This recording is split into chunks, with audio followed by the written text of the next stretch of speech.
Har'ammoo kan ilaallu waa'ee ija bal'aa yookaan istiraabismas kan jedhudha. Iji kan bal'aa jedhamu kun bal'aa kan jedhamu yeroo baay'ee Wallaggaa fi Jimma keessattidha. Ija shalalaa jedhu warri Harargee ba'ammoo akkasumas garri Gujii kun immoo kalaamsuu fa'aa jedhu warri Baalee kalaamsuu jedhu qiifuu kan jedhan illee jiru. So akkuma waliigalaatti ija shalalaa yookaan bal'aa istiraabismas jedhamu yeroo iji lachuu wal faana gara qixa tokko ilaaluu dhiisan jechuudha. Tokko gara biraa tokko bakka biraa yeroo ilaaludha.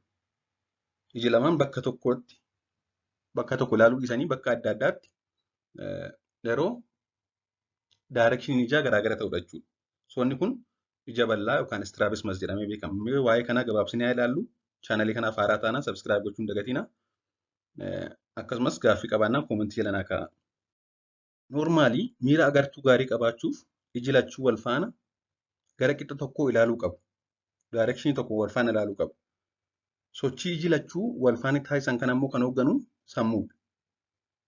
Iji lachuu immoo yeroo wal faana socho'uu dhaban tokko bakka tokko ilaalaa tokko immoo bakka biraatti jallatee yoo jiraate wanti kun bal'aa jedhama jechuudha.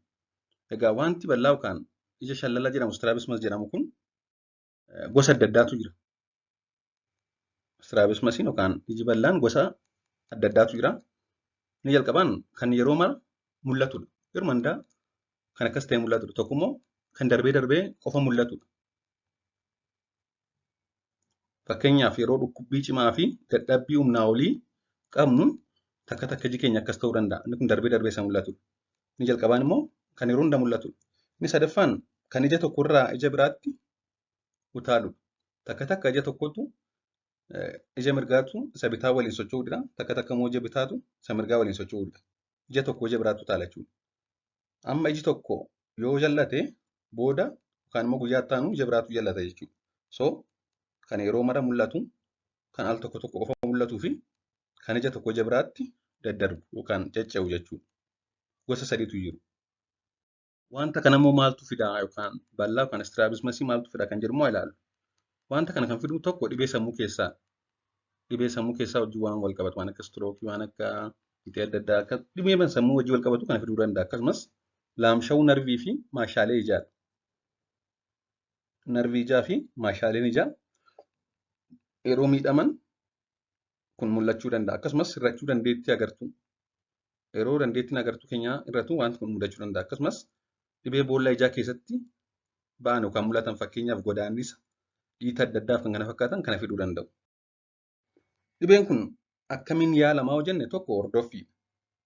Iji bal'aa yookaan iji shallalli yeroo tokko darbee qofa kan mul'atu yoo ta'e hordoffii qofa gochuudhaan yeroo kennanii ilaalu. Inni garbiraan akka furmaataatti marayaa fayyadamu yookaan manatsarii fayyadamu. Ija bal'aa kanaa kan baay'ee hin jallatiin yoo ta'e yookaan baay'ee jallatee hin jiru yoo ta'e manatsariidhaan sirreessuun ni danda'ama manatsarii fayyadamuudhaan.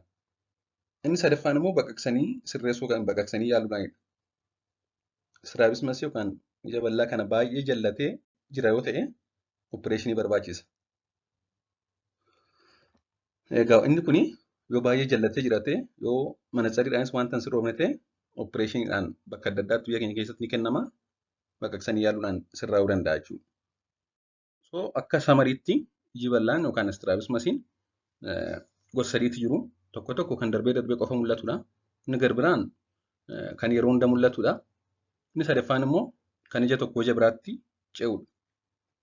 Akkasumas wantoonni kana fidan yeroo hedduu dhibee narvii ijaa fi akkasumas maashaalee ijaa wajjin wal qabatan akkasumas dhibee sammuu wajjin kan wal qabatan hir'achuu dandeettii agartuuf kan kana fakkaatanidha.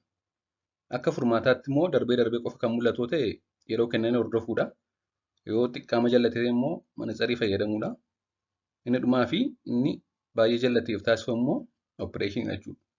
Waan dhaggeeffataniif hedduu galatooma turtii gaarii.